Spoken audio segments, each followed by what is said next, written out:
Curious about enrolling in TSA PreCheck and Global Entry? This video is for you.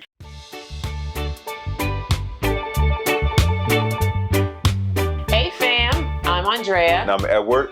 And in today's video, we're going to walk you through a comprehensive process and steps of completing a TSA PreCheck application and also one for Global Entry. Let's go. Let's do it. All right. With this video, I'm going through the process of enrolling with TSA PreCheck through their online system. So first you will go through to tsa.gov/precheck. From there you will scroll and you will go down. You can go past the TSA PreCheck benefits, go past how it works, although this is good information to read because it does tell you it's 3 steps where you apply online, visit an enrollment location, and then you will get your TSA PreCheck number. So keep scrolling down. And you have 3 enrollment options that you can select. They are based on, they have different prices to them, and they also have some additional criteria as far as the number of active locations. And the 3 options you have are Clear, IDEMIA, and Telos. From some of the research that we've done, realized that a lot of people use IDEMIA. We think it's because they have the most locations out of these 3. And also the price is cheapest. So we're going to go down to apply now. Click there. And on this page, it talks about it gives you additional information for how to apply.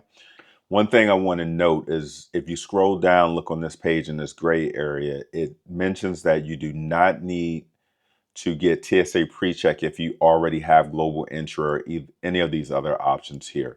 Additionally, children 17 and under can join an adult with TSA PreCheck when the TSA PreCheck indicator appears on the child's boarding pass. So to get that on your child's boarding pass, when you go to get your boarding pass at the check-in location, you can let the person know that you have TSA PreCheck and you're traveling with someone that is under 17 and you want that included in their boarding pass as well. So they should be able to assist you with that. So for this video, again, we're just going to focus on the new enrollment, not the renewal process. So go to new enrollment, click here. And again, it gives you the same information on this page. One thing to note as well is in the green box here, this bold text, you need to use your legal name as it appears on all identification documents that you're going to bring to an enrollment center. So whether you're bringing a birth certificate, a driver's license, a passport, or another form of identification, you need to make sure it matches exactly. So I'm going to input some fictitious data right now. So for the first name, I'll go ahead and go with John. And for this example, John does not have a middle initial. So without having a middle initial, I will type in NMN, which it also informs you to do that here. And we'll go with Smith. Okay. John has a suffix at the end of his name, so we'll say he's the 3rd. So again, this should match. If you have that on your identification that you're going to take to enrollment center, go ahead and enter it here as well. So we'll say he's the 3rd. Sex is male, date of birth, let's say 02/14 for my Valentine's Day folks, and we'll go 1995. Preferred language is English. For email address, I'll use a dummy email address that I have. Okay, and it will also prompt you if you want to enter a phone number here to get text alerts. You should enter it in this box here. So I'm just going to enter one phone number because I do want text alerts. All right, and then your preferred method of contact, I'll go ahead and go with email. Then we do suggest that you read the Privacy Act statement here. All right, so you can read through that. Click next. It's going to ask you some of your citizenship information. So your country of birth, we're going to go with United States. City of birth, we'll go with Newtownville. Make that up. And the state of birth, let's go with Georgia. Again, country of citizenship is United States. Click next. And here's application information for your identity. Okay, so answer these 4 questions. Have you ever had a maiden name? I will say no. Have you used an alias? No. Is your mailing address the same as your residential address? Yes. Have you lived in the current residential area more than 5 years? I will answer yes here. Click next. Okay, it asks you about your particular physical attributes. So for height, let's give some of my non or shorter people some love. So we'll go 5'1".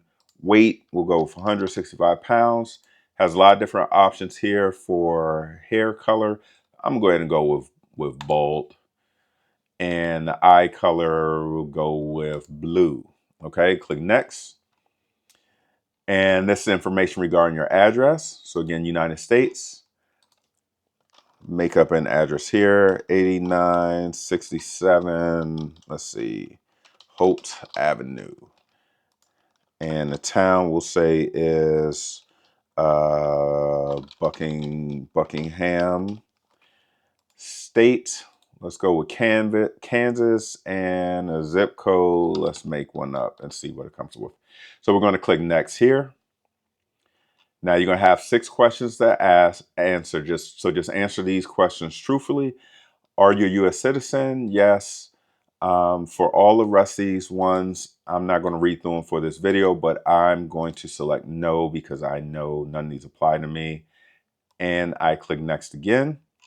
Now, on here, it is asking you what are the 2 forms of ID that you're going to bring to the Enrollment Center.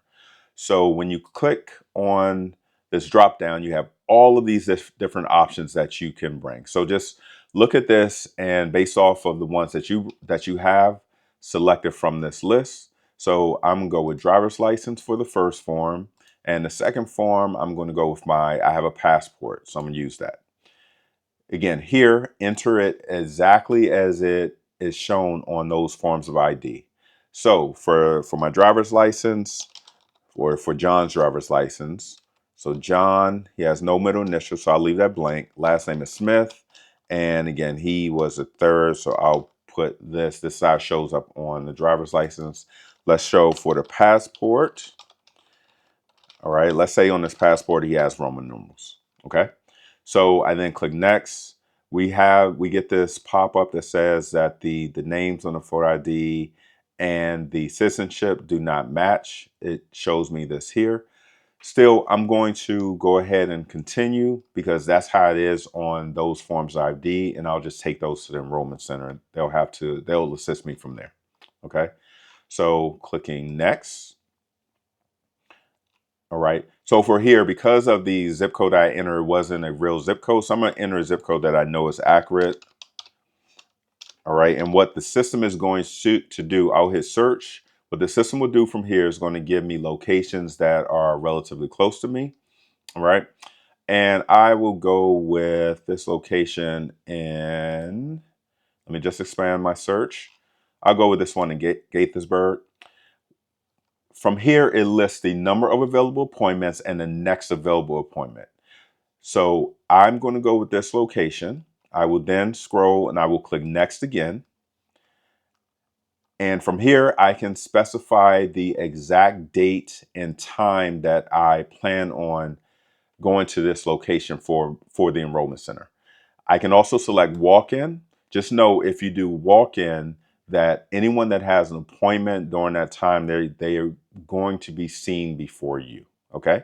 So I'll go ahead and select walk-in. Now, I'm not going to hit submit because once I hit submit, it's going to actually give me an appointment time. And because this is not real information, I don't want to submit into the system. It will then give you a confirmation on the next screen and a summary as well. And you'll receive an email with the information for the enrollment time that you selected. So I do have one that I went through before, and I will provide that as a screen capture on here so you can see it. And that's the end. That's pretty much the process for enrolling in TSA PreCheck. Things to remember is when you go to the Enrollment Center, make sure you have those 2 forms of ID. And also, I would suggest having that email or the text message up so they can see that information as well. All right. So now we're going to move on to the enrollment process for global entry. Get to the CBP. All right. So now that we're at the U.S. Customs and Border Protection website, we're going to scroll down and we're going to click into the login to global entry. Once this page opens up, it'll list out the trusted travelers program so you can see the different options that are available. We've already talked about the TSA PreCheck, so now we're going to move over to the global entry, which again is $120 for 5 years. All right, so let's go down to the green Started button. And once you get here, you want to read through. We always suggest that you read through the text that is presented in front of you. As mentioned here, it says if you do not have plans to travel internationally in the next 6 months, they recommend applying for TSA PreCheck. So again, that's a decision that you need to make. But if you are at the point where you know global entry is best for you, we want to come down to the bottom here where it says continue with your global entry application. We're going to click that button. And this is the security notification. Again, we recommend that you would read through the information here as it relates to security, just for your level of understanding. Once you've read through and you consent, you can come down here and there are 2 options, one to decline and exit if you are not willing to consent. The other is the option to consent and continue. This brings you to the login.gov. So basically, that's the email address that your email or login.gov email address will be used to go through the entire application process for global entry. If you do not have one, you want to click on the button that says create an account. So you would click this tab here for create an account. You would come down, enter in a valid email address, select the language that works for you or is best suited for you. You will then click this button here of I've read and accepted the login.gov rules of use. Again, if you click this hyperlink here, then you will see the rules pop open and you can read through that. If you do not need that, you can select the I read and accepted the rules and hit submit. So once you hit submit, you're going to go through an authentication process. They're going to send you an email to the email address that you entered up here. You're going to then confirm your email by going into your email that you received from them, clicking confirm. That'll do the validation process. Then you'll have to authenticate it, which they'll step you through the process of what's next. You will receive emails from the login.gov in the language that you choose. But once you have that process completed, then you will come back to the CBP website. And instead of clicking create an account, you will have already established that. So you want to select sign in. So we're going to do a sign in. And then that same email address that you already provided them, you're going to enter that. And then you're going to enter the password and you're going to hit submit. Once we hit submit, it will transition us back to the application process to begin the application. So after entering the valid login.gov, the email address that is associated, you will now come and start populating your account profile. So I'm just going to scan here so that you can see the information that is needed and what they're looking for. So your last name or your surname, your given / first name, and if you have any questions about these, you can just click on the question sign and it will let you know exactly what information it's looking for. So if you have a suffix, please include it in the last name. For example, Smith Jr. Um, uh, or senior, like just put in all of the information that is associated to that.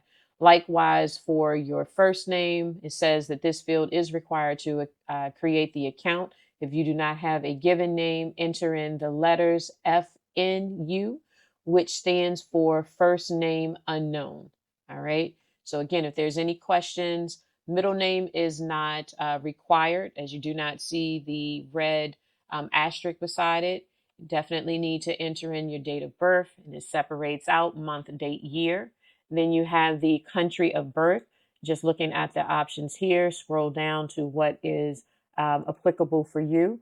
Likewise, to enter in the state or province of birth, come down, you're going to enter in an email address. And so you may be questioning, what email address are they looking for now? So it says if you change your email address, it will not change your login.gov email. So if you use something else, then you can populate that email here. And it's going to, of course, have you to validate that same email address. So you want to do confirm email address.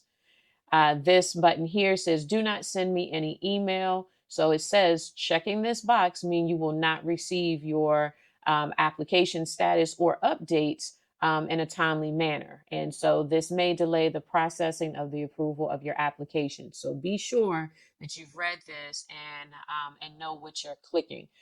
If you definitely want to receive email status and update, do not click this button. All right, you're going to come further down and it's going to ask for your phone number. So it's asking for the phone type, whether it's home, mobile, or work. And then in this box, you're just going to let them know what is the prefix. So if it's United States, you want to enter in that phone format. Likewise here, entering the number, and if there's an extension. Again, help boxes with the question mark is available to get you through any immediate questions. Then you're going to scroll down here and it's going to say previous applications. So what they're asking is if you have previously submitted any application to other programs, right?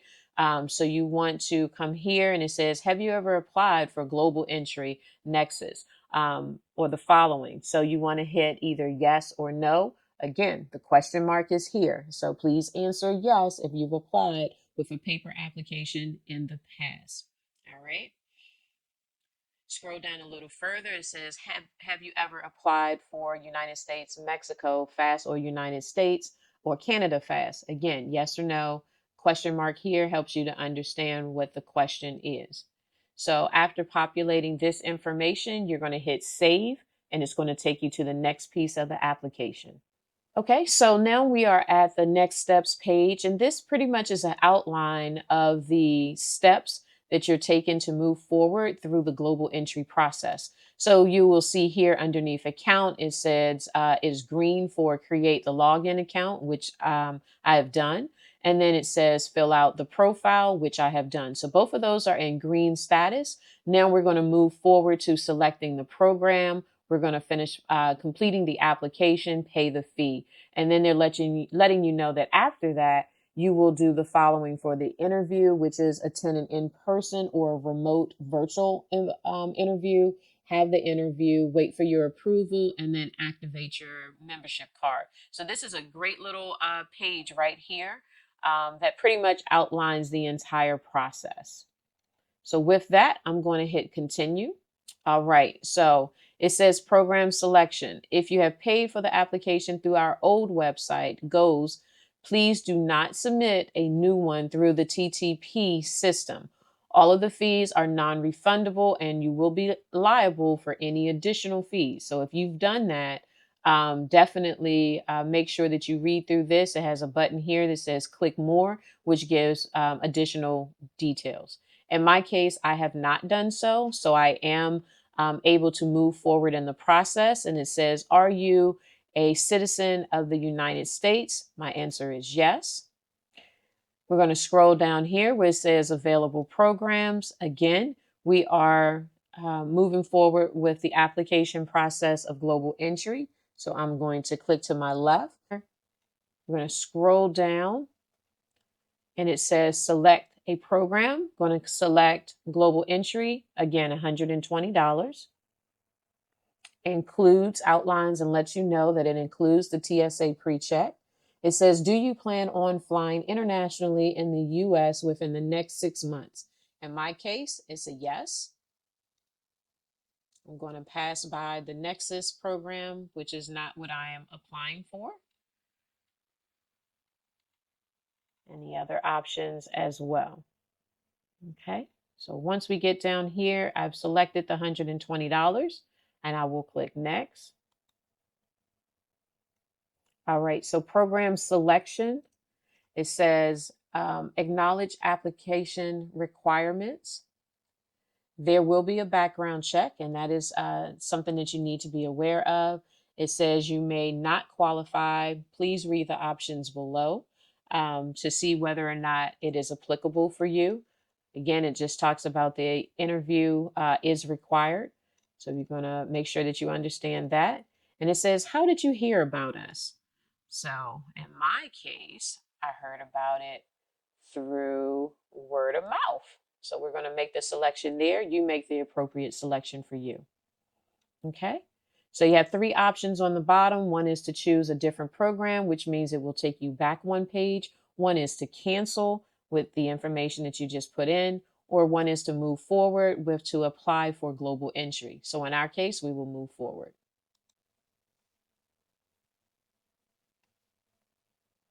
Okay, so we are summarizing personal information, just has you to review your profile info again as it's collecting along the application. So now let's scroll down to new information that it is requesting. So it is going to ask, what is your sex?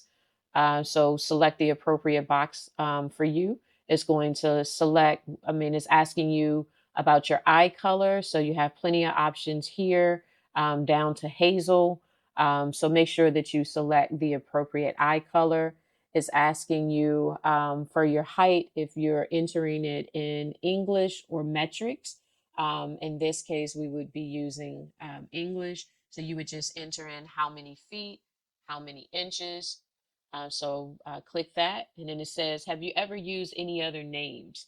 And so they're looking for things like a maiden name, nicknames that you may go by, or any other names people may know you by. This is where you would select yes and provide that information. So if I hit yes, the additional fields need to be populated, and it says add the other names that you have used, any other given names, any other last names that have been used, and you can add additional ones. If you select no, then again, those conditional fields go away and you're able to further scroll down. So now they're asking you, do you have a TSA PreCheck KTN, which is a known traveler number? So if you had previously had TSA PreCheck and it had a number associated, of course, with the application, you would select yes, and you would enter that information here, which is required. If you have never had a TSA PreCheck, and you do not have a known traveler number, you're going to keep with the no option and move forward. In this box right here, which is the save and continue. Okay, so we are now on the next page and it wants to know your citizenship. So it says if you have US citizenship, regardless of whether you can claim citizenship for another, you must declare US citizenship here. So we're going to drop down the button here where it says select type. So before we get to that, you actually see U.S. citizen up here. So it's been already pre-selected based off of previous information. So you may already see that here. If not, you would just click the button for add another citizenship. In this case, it says you must add one or more documents as proof of your citizenship. And so in this case, it says add new, and the passport is available. So we're going to select passport. But if you have additional information, you can click here and it'll say proof may be proof you may enter the United States. This document will also be used as proof. And so you hit select, and then this box over here would drop down. And if there was a different piece of information that you could add, you would certainly add it here. In this case, I'm adding a passport. And so it is saying to enter the information exactly as it is on your passport. So make sure that you're entering your last name or your surname, your given name. Again, the question marks are here. So if you need additional context, you want to add here. If you do not have the first name, you can enter FNU, which means first name unknown. Okay, so you would enter your middle name again. Yes, this is all very similar information that you entered previously on the application. So the date of birth, you would also enter in the country. That part is already pre-filled off of previous information so that they know that this is United States. You would enter in your passport number. They let you know where you can find your passport number. Moving forward, the date of that it was issued. So on your passport, go down to that line. It says date of issue and copy the exact month, day, and year. It's also going to ask you when will it expire. That information is also on your passport, so you want to be sure that you enter that in correctly. So once you enter that, you'll hit close. In this case, because it's still looking for information, it's not going to close for me. Okay. And we would get here and do save and continue. So that is the information on here. You also have the option to save progress. So whatever you've already entered in, say you need to go and get your passport, you can just do save progress and come back to your application. All right, so we've now moved forward in the global entry application process where they're asking for your driver's license detail. So it says, do you currently hold a driver's license? If so, you want to populate this screen by going through, updating with your driver's license information, the country where it was issued, your state, your driver's license date, and then again, a repeat of your surname or your last name, your given or your first, middle, and date of birth, and select save and continue to move through the process. If you run into any issues, again, use the question marks to provide additional context. All right, so here at the vehicle information, determine if you should register your car. If you plan to drive across the border in Mexico, then you need to hit yes, which it provides additional information that must be populated. In our case, we are selecting no because we do not plan to drive across the border. So now we'll move forward in the process as we've already selected no, save and continue. Here it brings you to your address information. So you're just going to scroll through and enter. It wants to know, enter your addresses where you have lived since June of 2020. Now your date may be different based off of when you plan to apply. So it says one address must be your current address. So in this case here, this is your current address. Make sure that you populate the information appropriately and hit close. And then scroll down further and it says mailing address. Is this the same address, your mailing address, as the same as your current address? And you can select yes or no and hit save and continue. All right, we are back at step number 6, which is employment information. So it says enter all the places that you have worked since June of 2020. Note that you must have at least one employment status. So you're going to click the button here for add employment. And based off of your information, you determine whether or not employed, self-employed, retired, unemployed, or student. I will say if you are in college, you want to hit student and you will go from there. So again, based on your status, and they want to see at least one. So all of your places since this particular time frame that it's given. Hit save and continue and move to step number 7. We are on step number 7, which is the travel history. So countries that you've been to, have you ever traveled to other countries outside of the United States, Canada, and Mexico since June of 2020? Again, that is the date here. You make sure your date is applicable for the information that you're providing. It says do not include countries you spent less than 24 hours in as a stopover or a layover. So you want to take that in consideration. And then you hit save and continue. We are on step number 8, which is background questions. Have you ever been convicted of criminal offense? Again, you want to make sure that you answer truthfully to any of the questions that are being asked. Have you ever received a waiver of inadmissibly to the U.S. or from the U.S. government agency? So you want to make sure that you enter that appropriately. Any violation of custom laws, and have you ever been found in violation of immigration laws? In this case, I'm going to select no, again, no, no, and no, and save and continue. Okay, so we have made it to the final review, which is most important. Uh, Scroll down, you're going to validate each of the pieces of information, and then you're going to hit save and continue.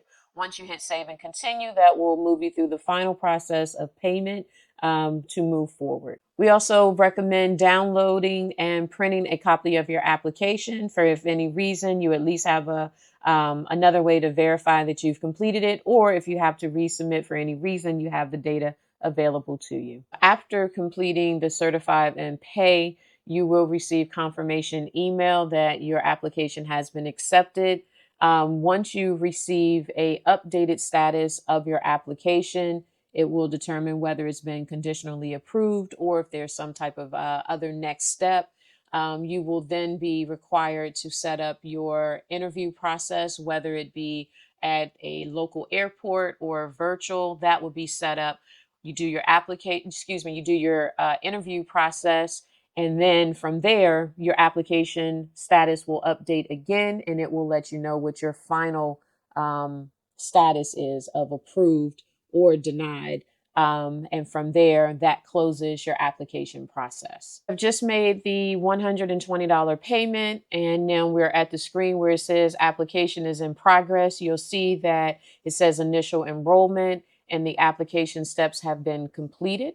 And the last 3, we're waiting for the little time clock to give us a conditional approval, and then we'll move into the interview steps that follow. And that there is the global entry process.